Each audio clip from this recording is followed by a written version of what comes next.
Hi, everybody. I'm Bob Bowman, Editor-in-Chief of Supply Chain Brain, and I welcome you to this presentation on Beyond Picking, exploring the secrets behind successful AI-enabled robotic picking deployments, presented by Berkshire Grey.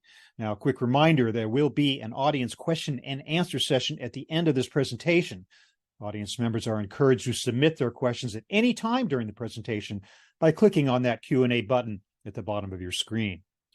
So, robotic picking has emerged as a groundbreaking force in modern manufacturing and logistics. It offers substantial improvements in efficiency, precision, and productivity. So why do some robotic picking deployments fall short of expectations? Today, we're going to share insights gleaned from millions of production picks, including the critical factors to consider when selecting robotic picking systems for demanding warehouse environments. We'll go beyond simple picking and delve into the latest advances in artificial intelligence that can immediately benefit your business. With that, let's take a quick review of what we're going to be talking about today, what we're going to cover. We're going to look at insights from, as I said, from millions of production picks worldwide to enhance your robotic picking deployment. We're going to explore the synergy between smart robots and robots designed smartly to handle SKUs carefully and fulfill accurately. We're going to take a look at advancements in artificial intelligence, or AI, for robotic picking technology. We're going to do some critical considerations to ensure that your picking project is a success. And we're going to address the real-world challenges of robotic picking and how to overcome them. To get us started, we want to run a quick audience poll.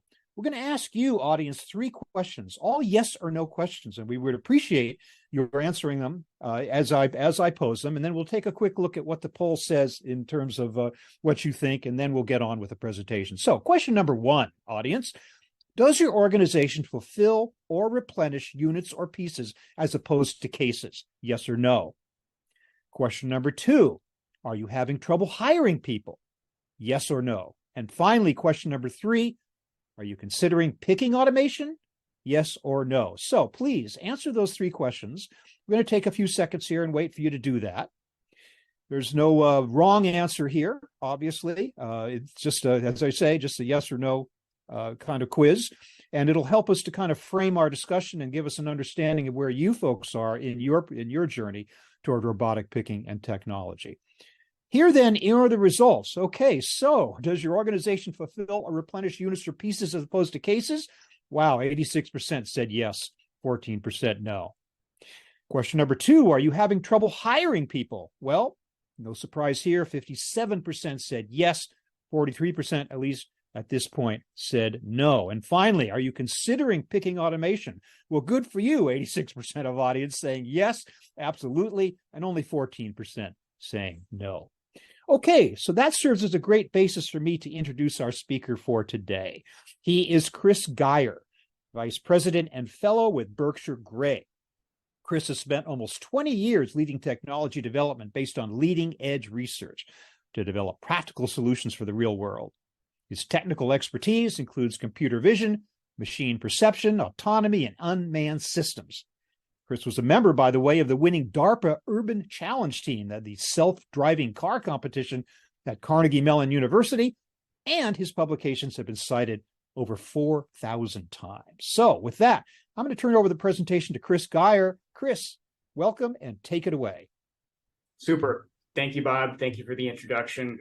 It's a pleasure talking with you and to be able to share with the audience today. I want to start by talking about the challenges in the supply chain and in logistics. So to start with, what we hear from our customers are that they're facing a variety of challenges. There's an intense competition for labor. Wages have been rising. Some customers have told us that the labor force that they need simply does not exist. And the demographics don't look good for the future. On top of that, customers are expecting more, they're expecting greater choice, they want their orders faster, and they want that all at lower cost. If that didn't make it difficult enough, growth in e-commerce business can be 20 to 50% 50% per year, which makes it hard to plan for future capacity. And at 20% growth, capacity has to double in 4 years. Doubling capacity means doubling that workforce, so you're presented with the labor challenge again. Or finding a different way to do it. What are our customers doing in the face of these challenges? Our customers are deploying automation to stay ahead of their competitors. Those competitive forces across the industry are the reasons that companies like our customers deploy robotic picking, sorting, and packing. So let's talk about robotic picking and packing at Berkshire Grey. To start with, our robotic picking systems offer that different way to get work done. We offer a transformative business impact, and we approach picking technology with the use of artificial intelligence that allows our robots to handle SKUs, but without requiring SKU data and without requiring learning of the SKUs in order to do that handling. Our systems augment the labor force, offering a 50% increase in capacity.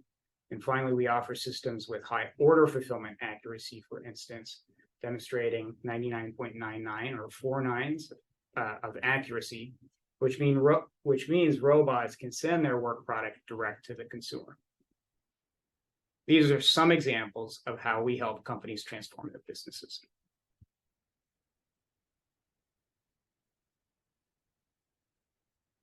Next slide. There we go. So we provide our customers with AI-enabled robotic picking systems. These systems use AI to learn how to improve their performance on their own.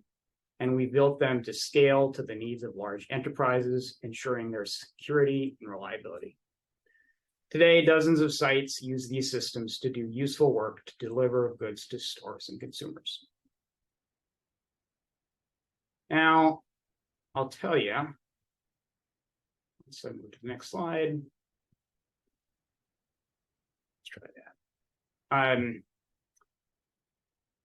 think we missed a slide. So is it, one moment here. So one question about robots is why people are using robots. Is it the case that they're always on the job? Surely that's part of the reason. Robots aren't taking long lunch breaks. They don't get indigestion from greasy pizza. They don't take breaks. And they don't call in sick, and they don't need paid time off. They don't need to be recruited or to be paid overtime. The list goes on. Those are some additional reasons why our customers are employing robots to do work in their warehouses.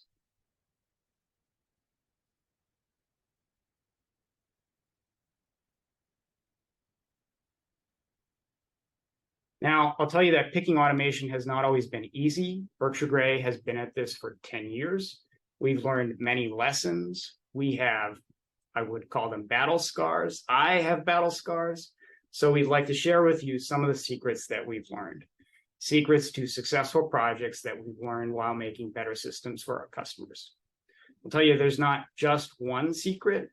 I like to think of it as the feats we've had to accomplish to make a variety of stakeholders happy.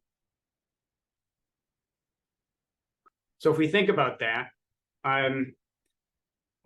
those secrets and those battle scars, and making those customers happy, that's how we delight them, is we consider the multiple stakeholders in any project.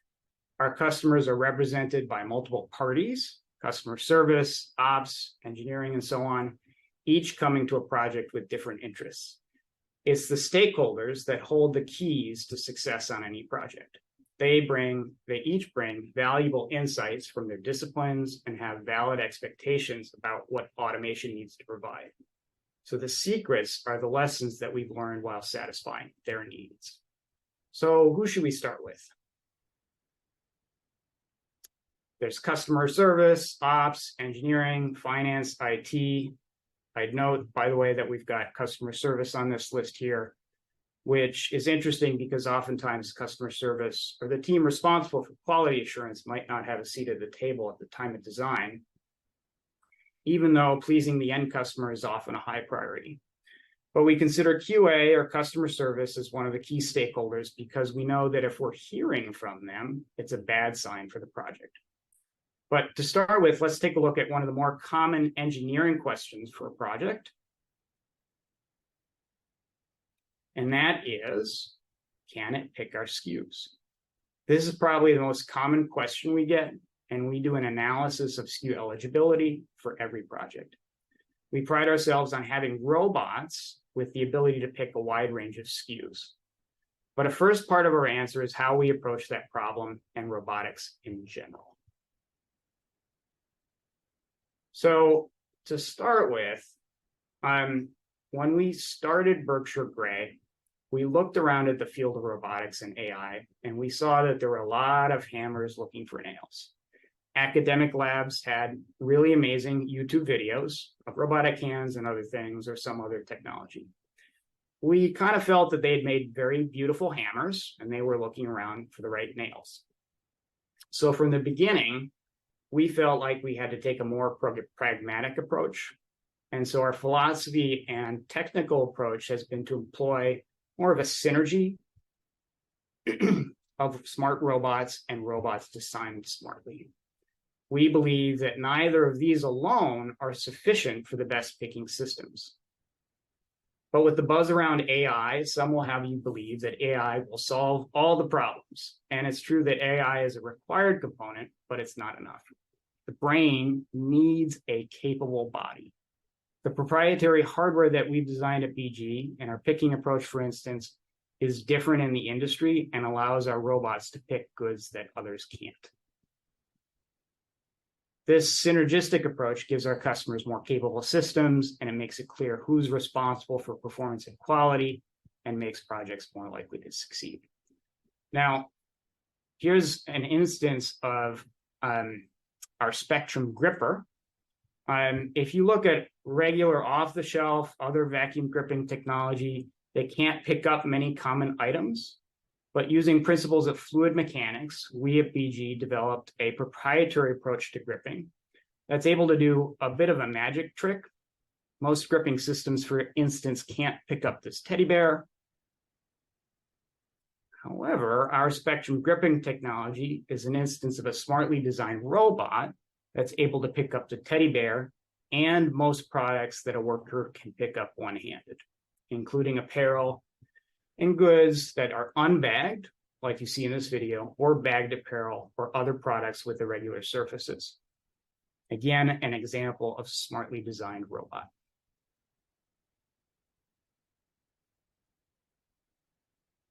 Now, you got to couple the smartly designed robot with the smart software that's able to deal with the real world.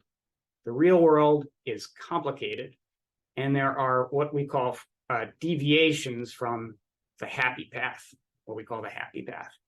The happy path is when everything goes exactly as planned. That's really easy, not hard at all. The software deployed to real warehouses, though, has to deal with the deviations from the happy path. This video shows, for instance, what happens when two SKUs are stuck together because of their adhesive labeling. The robot picked one item, but because two were stuck together, the robot started to transfer two. Now, I should note that prior to receiving this inventory tote, the robot did not see, had not seen, had not weighed, had not dimensioned this item before. But as it picked the item, it learned by itself and figured out the right sensor conditions under which it might be picking two items. Here it detected those conditions, and so it put the pair back in order to choose a different unit. Robots must handle many deviations from the happy path like this one. So these are some examples of smart robots built on smartly designed hardware. Okay. I talked about battle scars before. One kind of battle scar is from working with our customers' IT organizations, and I mean this in a nice way. I can tell you that this is a battle scar not from being hacked, I repeat, not from being hacked, but from working with Fortune 50 companies whose IT department's requirements are absolutely non-negotiable. Their demands, by the way, are completely reasonable. After all, their reputations are on the line. But it's why we've put tremendous energy into maturing our IT infrastructure to meet their demanding requirements. That's one of our battle scars.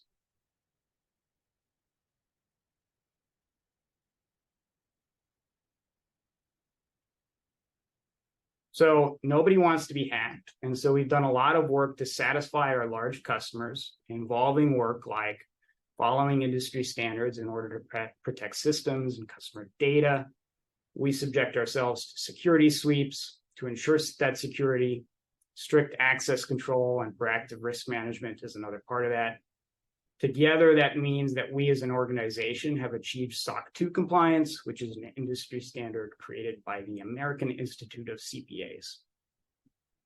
In addition, we also offer high availability infrastructure, which means that if a hard drive, for instance, fails or some other component fails, the system rolls over to redundant hardware, which keeps the working robots running. That high availability generally contributes to reliability, which brings me to the next subject.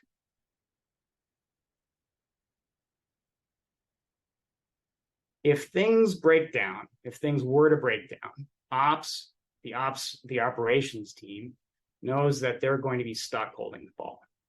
So any operations team's tolerance for risk is very, very low.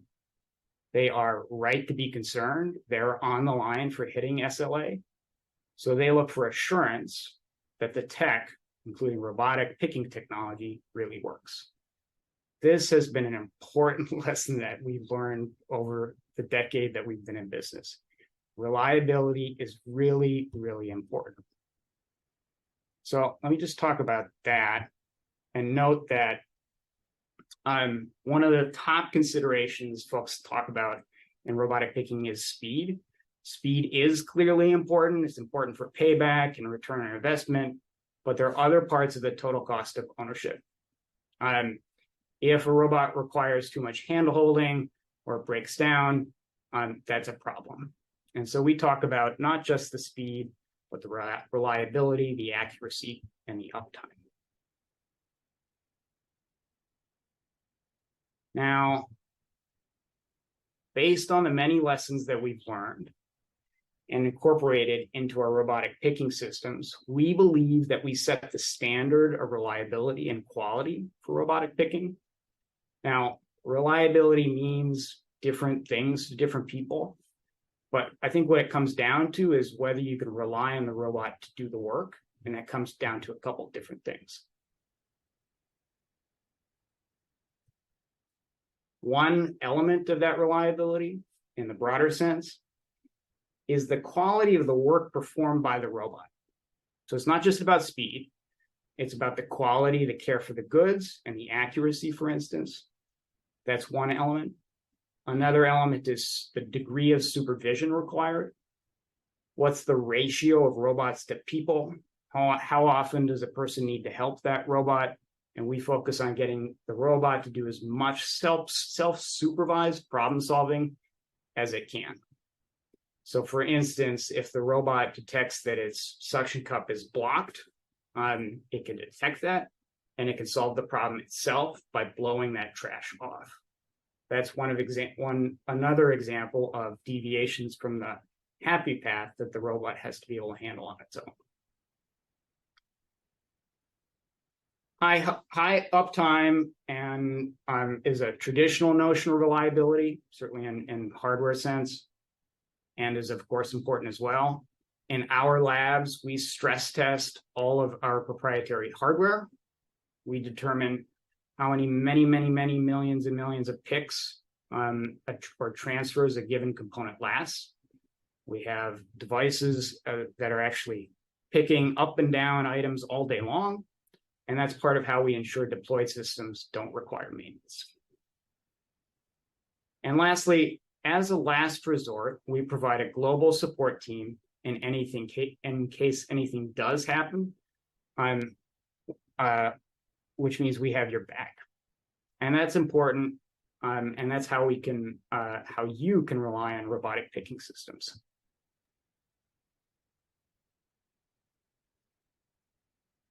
Now, I just want to go into a little bit more depth on the accuracy part. One aspect, again, of that high quality work is the accuracy and the 4 nines of accuracy that we demonstrated with our systems. For many companies and customers, 4 nines of accuracy is good enough to meet SLA targets for order fulfillment. That means that the robot can pack boxes, for instance, shown in the video here, where the robot is packing e-commerce orders by itself. It can then put those set of items in a box, and then they can go downstream to a station to have that box closed, labeled, and sent directly to the customer without any person checking or touching the order. That gives you a completely touchless order fulfillment system for the warehouse, right? And that's due to that high accuracy.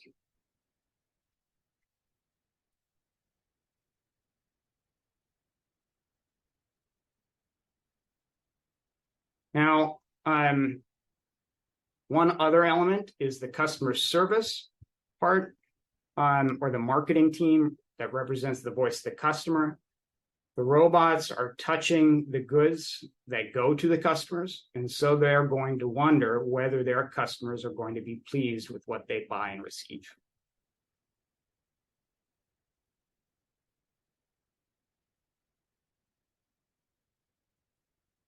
Now, here's an example, but we've learned that customers really care how their products are handled. We've come to believe that the robotic systems that handle goods are temporary custodians with a duty to maintain the product aesthetics. We developed essentially what we think of as a white glove level of service that maintains the integrity of the products and their packaging. So for instance, we've developed proprietary suction cups that eliminate any chance of blemishes on the product. We evaluate how much pressure is applied to the items when we handle them. All again to ensure that we don't do any damage to products. We do damage tests and we monitor all the aspects of how we handle those goods, which gives an automated unit handling capability that's as gentle as possible in the way that it handles items. Now, I just want to start to wrap up. I've talked about a variety of these secrets and battle scars, and all the secrets that we've talked about that we baked and the lessons that we baked into our systems are from being in business for 10 years and being focused on delivering AI-enabled robotic picking systems to a range of customers. When you meet our team, you see a range of expertise in AI, perception, motion planning. My particular expertise is in perception, for instance, and we have a large staff of engineers who have taken the lessons that we've learned over developing and installing the systems and bake them into the reliable products that we offer.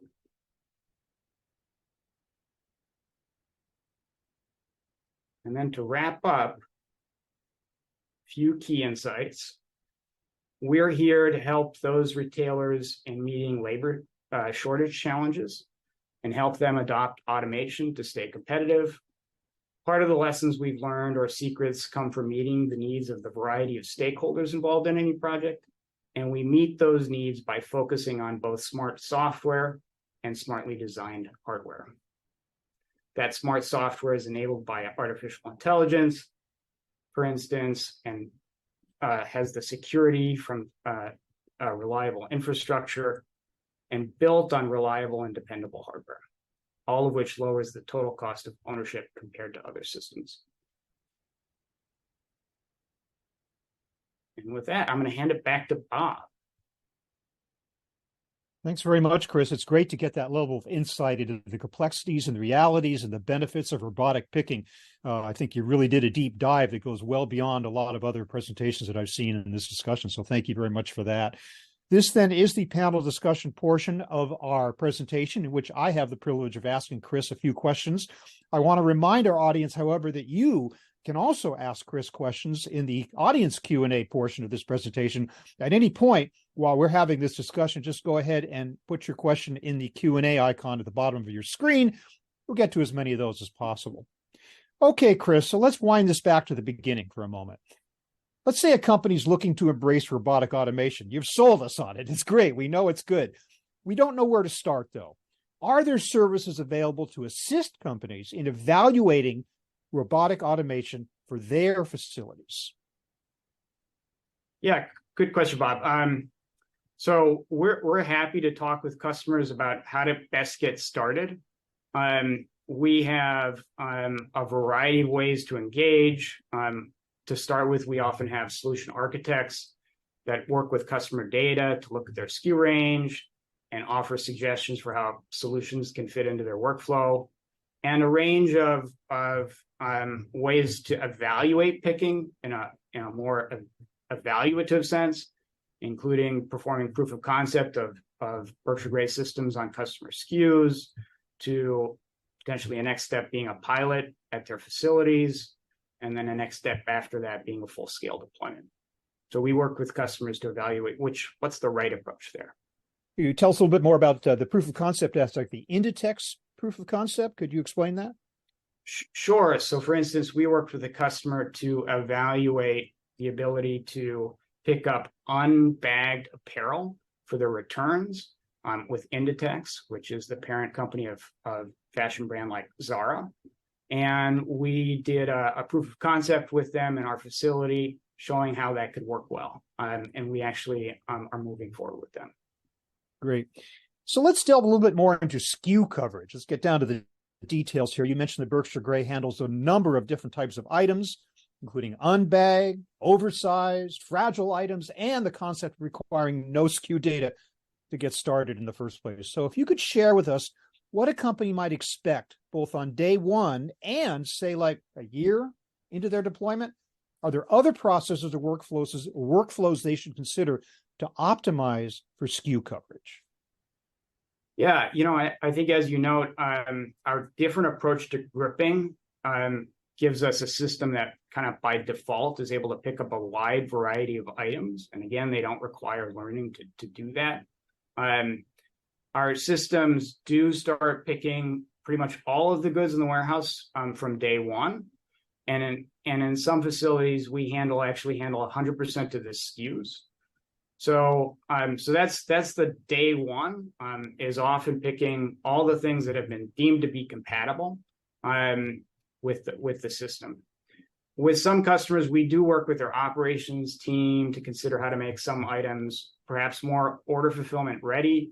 One good example is shoe boxes. Shoe boxes will have lids that come off if they're gripped from the top. And so we work with them to identify whether it's possible, for example, to ban them or other steps to make them fulfillment ready with robots. Thanks.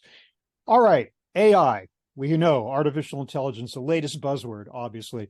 How can companies looking to implement AI-enabled robotics differentiate between the actual genuine AI-driven capabilities in robotic systems and, of course, these marketing claims or this claims of superficial AI integration to make sure that the AI in robotics is indeed real and substantial? Yeah. So I think a question that I would ask in that position evaluating AI is, like, where is the AI? How can I point to it in the performance of the system? Is the speed getting better? Can I actually see that from the data? So can you show me exactly what the AI is doing to benefit my workflow or operations?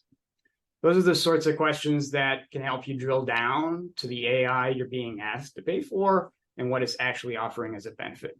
We work hard to provide the AI that we can point to the data that shows that is actually providing a benefit in the warehouse. All right, so let's look at some of the challenges, some of the opportunities about integrating robotic picking solutions with existing warehouse systems, WMS, and processes. This is always a big thing. How do you take an existing, maybe even a legacy WMS, you bring in robotics into it? How do you integrate? And in the process of doing so, how can businesses minimize the disruption as they roll out robotic automation? Sure. I think one of the challenges is in that integration, we find that in many organizations, the IT resources are limited. And of course, there's a wide variety of WMSs and WESs. There are some off the shelf or standardized ones with Share, but a lot of them are all different, or many of them are different. So what we do at BG is try to reduce the burden on those IT organizations by bringing as much as we can to the table in terms of being flexible with how we integrate with APIs. We do have more standard integrations with the existing WMSs like Manhattan that are more off the shelf in nature. And that's part of how we try to reduce that burden and make the integration a faster exercise. So we are indeed looking at an increasingly dynamic business landscape. We know that automation is becoming essential for competitiveness, but how does a company know whether it's picking the right partner? How can it evaluate the reliability and the track record of potential robotic automation partners to make sure that they are adopting proven and effective technology solutions? Yeah, good question. I think at the top of everybody's mind at the start of the project is the throughput and the cost of the system, the payback period, and so on.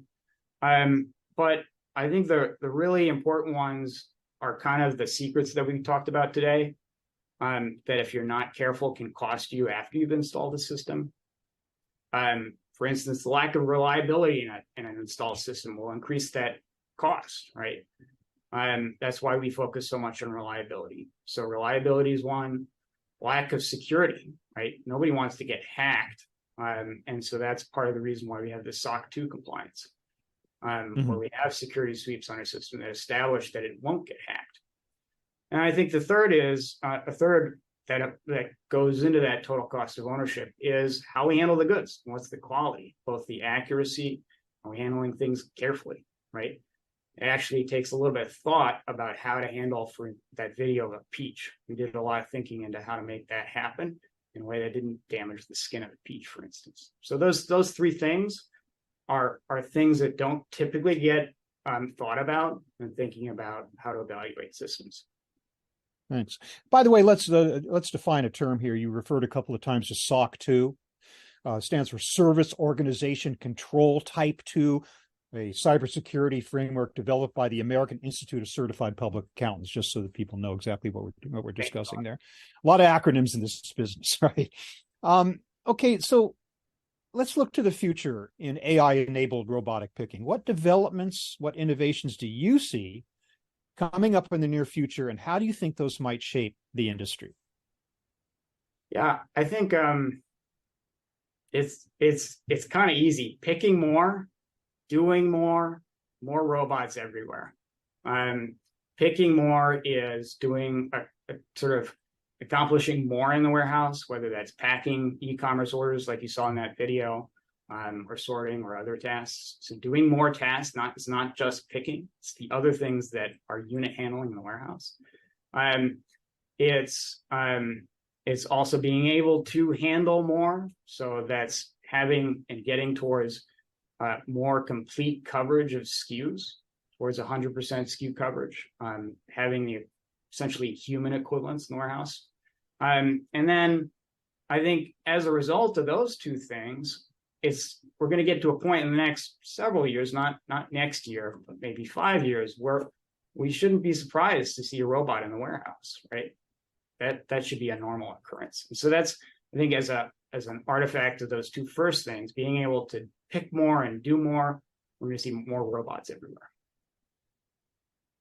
Thanks very much for that, Chris, and for those answers to my questions. I think one of my takeaways of today is that it's possible to gently handle teddy bears in the warehouse. I very appreciate that, actually. This is a good time to pivot to our audience questions. We have a lot of them. Thanks, audience, for your engagement today, but continue to submit those questions even as we're answering the ones we have. And once again, we'll get to as many of them as we can, time permitting. All right, Chris, here we go. Here's the first audience question.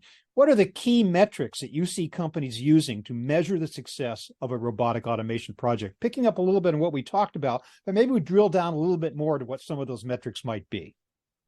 Sure. So I think one of those is uptime, and uptime is how is a kind of the high level notion of reliability. But really into that comes into a variety of things, one of which is how often the robot needs to be attended to, how often the robot has a hardware failure. And so those things and a couple others get rolled up into uptime. And that's certainly a key one. The amount of work that the robot does in terms of throughput is, of course, an important KPI, as well as the percentage of work that the robot is doing relative to everybody else in the warehouse. Those are kind of three key ones that we look at operationally with our customers. We talked about the IT aspect, the cybersecurity aspect earlier. This questioner is saying, is this technology exposed to potential ransomware? Obviously, one of the favorite modes of attack these days in the world of cyber threats. What do you think about that? What can you tell us? Yeah, so we certainly work hard to ensure that all of our systems have the latest security updates, so as to avoid the chances of that. And that's what our external partners who will help us and who have validated us, our compliance with SOC 2, have done for us to ensure that the likelihood of that won't happen. Of course, there are security vulnerabilities, potential for security vulnerabilities in software, and we try to stay ahead of that as much as possible. Does the system need to scan the UPC barcode? How would it identify like a same color medium versus large polo shirt, for example? Yeah, it depends on the circumstances. We do have certainly when we're working at a goods to person station, for instance, where typically you'll encounter a subdivided tote with different SKUs and different subdivisions. In those cases, we may not need to do identification of the product because within the subdivision, it's homogeneous. There are other instances where you're doing, for instance, batch picking, where you have mixed or heterogeneous SKUs. And so typically we rely on barcodes to do that identification. And that's in part because you'll have a shampoo and a conditioner that look very much the same, but the difference is in the UPC barcode, but in the words conditioner on one and shampoo on the other. And so those would require the ability to distinguish that. Typically, we rely on barcodes. Thank you. What about, this questioner wants to know about picking without using suction cups, for example, maybe grippers for other applications. Do you have the same AI technology implemented in those cases? So we don't use, we put things on a spectrum of things that are fully finger-based, like my fingers, things that are fully vacuum-based, and there's a spectrum, there's another dimension there about how you do the vacuum. But also in between are hybrids, and that's something that we do, which is we have different kinds of suction cups that act both like fingers and in suction cups and like suction cups. And those sort of give you the best of both worlds, which is, for example, with suction cups, if you have a pick face that is on an opened case that you're decanting, for instance, you can't put your fingers around the item. And so that's one of the reasons that we've adopted more of a vacuum approach. And then when you combine that with a hybrid finger vacuum approach, you can then hold onto plastic bags tighter than you could with vacuum alone. So we don't do fingers, but we do what's even better, which is both vacuum and fingers. Thanks. Do your robotics have any weight limitations? The systems, each of any given system has a weight limitation, certainly because of the capacity of the given gripper and the given robot that we've designed for that system, but that is configurable depending on the workflow and the application. This question kind of relates to what we addressed a bit earlier on, and that is adoption of this technology. The questioner is saying, what trends have you observed in the global adoption of automation for warehouse picking, and how are companies addressing the challenge of maintaining stability and efficiency in their automated picking systems. Can you address that a little more detail? Yeah, I think we are at the early period. It's still I would say a surprise to go into a random warehouse in the world and encounter picking robots. Again, as we start to address the challenges of labor shortages, we're going to see more of those robots deployed worldwide. In terms of stability, that's perhaps interpreted as, for example, how would we interpret that? Maybe reliability. I think we've talked about how we deploy reliable systems that are secure, designed with reliable hardware. Mm-hmm. Well, this question follows up on the earlier question about weight limitations. They're saying, what about dimensional limitations? Sure. Again, it depends on the workflow that the system has been designed for.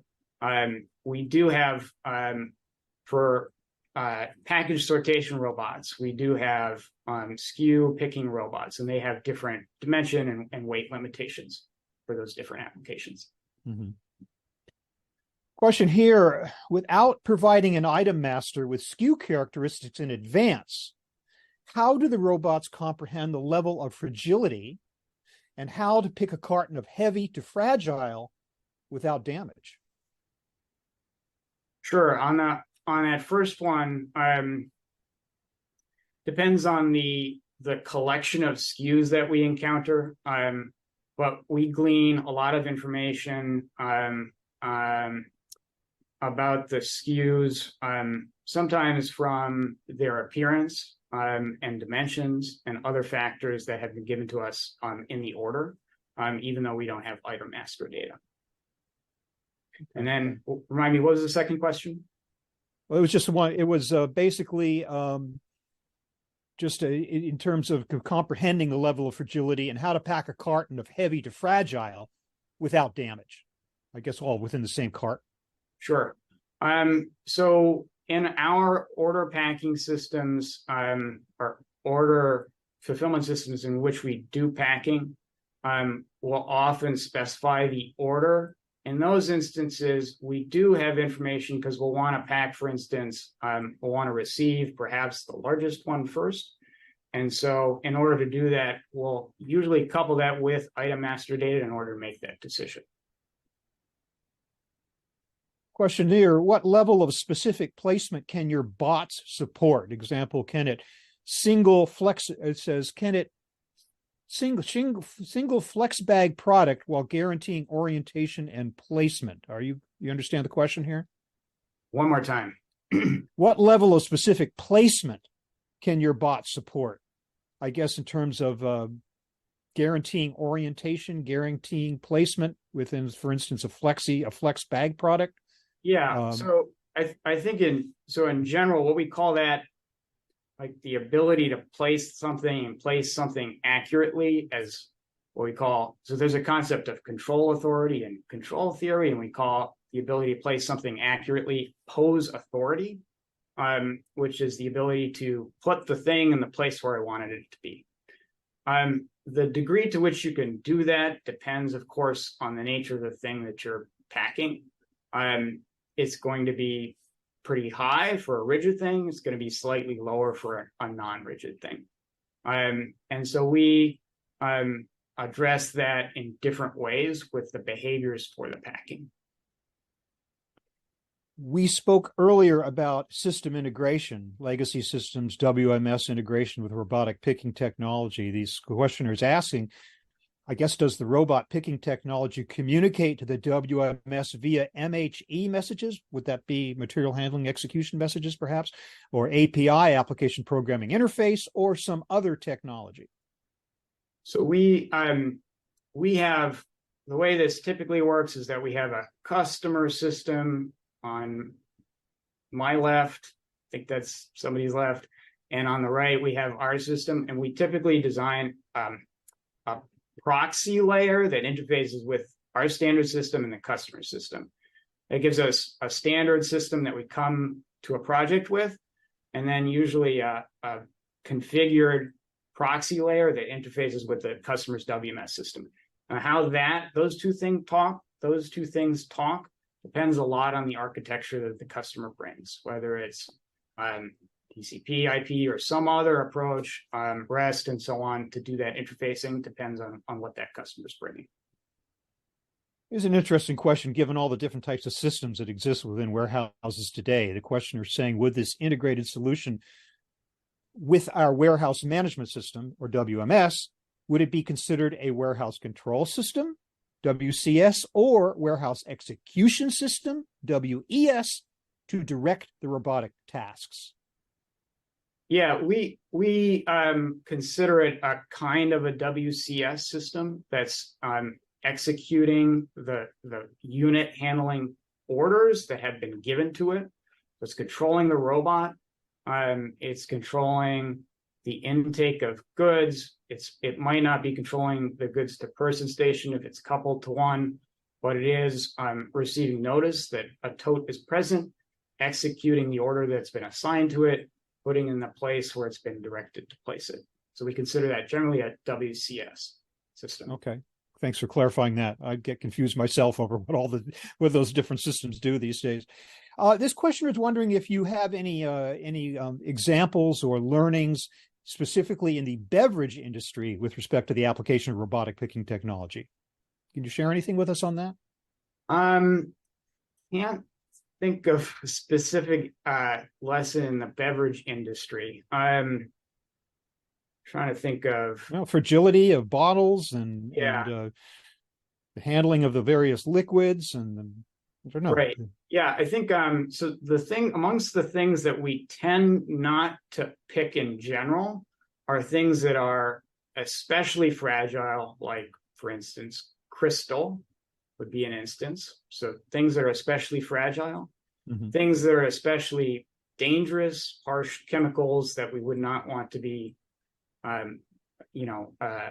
broken. For example, bear spray would be an instance of one.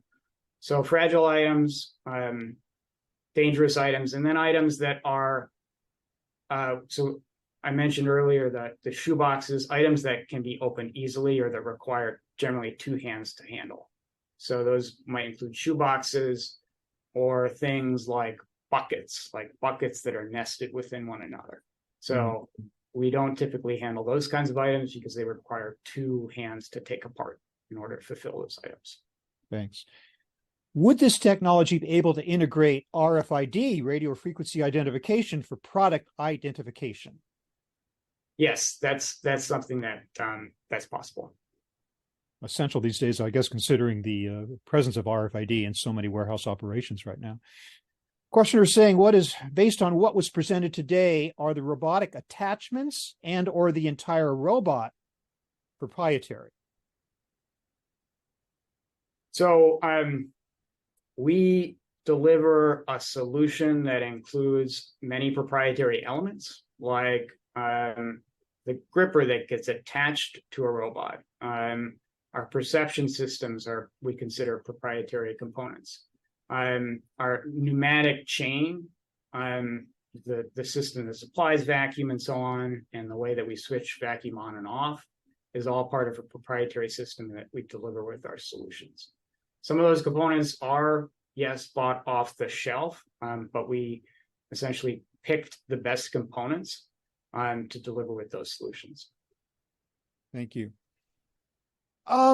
This questioner is saying we piloted robotic picking. We could not hit our KPIs, our key performance indicators, so we opted not to move forward with a full rollout. Is this common? Is it our expectations are too high, or is the technology just not there yet? Neither. We don't generally think our customers' expectations are too high, nor do we think that it's not yet mature.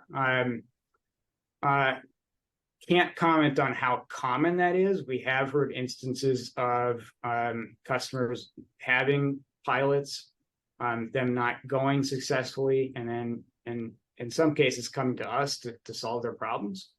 And again, there are many different parts beyond or to evaluating systems that go beyond the cost and the throughput. And we talked about a lot of those today. What is the state of human-robot interaction these days in the warehouse with respect to robotic picking in terms of the safety of humans and the ability of humans to work side by side with robotic picking arms? So safety is something that is a part of key consideration for all of our systems.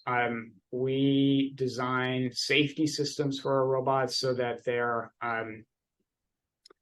safe for the operators. We use industry standard interlock mechanisms so that you are assured of not having the robot move while an operator might be supervising or maintaining a cell. So that we stick to the strict industry standards for safety, for industrial safety. Okay, thanks for that. When placing product into an outbound order carton, does the solution require a predetermined map for how to place and organize each unit in the carton, or does it make those decisions independently and dynamically? So it's making it the latter. Short answer is the latter. We have a perception system that's looking into the container as it packs an item and is evaluating where the voids are, where to optimally place goods.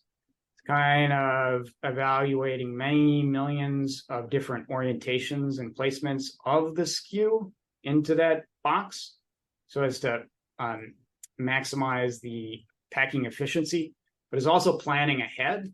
So if there are other items in that order that it's planning to put into the box, it's going to plan ahead. It's going to evaluate, well, what does that first position and orientation do to the rest of the orders, or the rest of the items in that order, and the ability of the robot to pick them. So we plan that all out. We plan for different contingencies online in reaction to whatever happens in that box. So if you have to place, for instance, a bottle and the bottle rolls, we'll adapt to that scenario, for instance. Unfortunately, we are just about out of time. Those are some great questions, audience. Thank you so much, but we only have time for one final question. So here it is, Chris. What is the first thing I need to do to get started with robotic picking? That's a great question, Bob. I think the first thing I would suggest is your team evaluate what it would take to put robotic picking in your warehouse. Once you've done that analysis, we can help you. We have the ability to have our solution architects work with your team to understand the SKU from your SKU data, which SKUs are pickable, and how we can find a solution that fits into your warehouse. Well, thank you for that. And thank you, audience, for your great questions. Any questions that we did not get to because of time restrictions, I'm sure that Chris would only be too happy to answer them offline. So we'll keep those on hand and do our best to address them. So just to make sure your next robotic pick deployment is successful, be on the lookout, audience members, for an email from us in the coming weeks. There'll be an ebook summary of the learnings and the lessons from this webinar. In addition, you will get a URL for an on-demand share that allows you to watch this presentation for 30 days. Chris Geyer, I want to thank you so much for that fantastic presentation and for your really good answers to our audience questions. And audience, you were great today. Great participation. Thank you so much for those questions. And with that, I wish everybody have a great day.